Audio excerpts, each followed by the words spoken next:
Fast minds, get ready for some fast facts. What are we uncovering today? Baby hiccups at 28 weeks feel like tiny, rhythmic pulses that last several minutes. Kicks are usually stronger and irregular.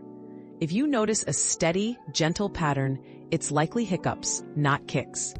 Paying attention to these differences helps you understand what your baby is doing inside your belly.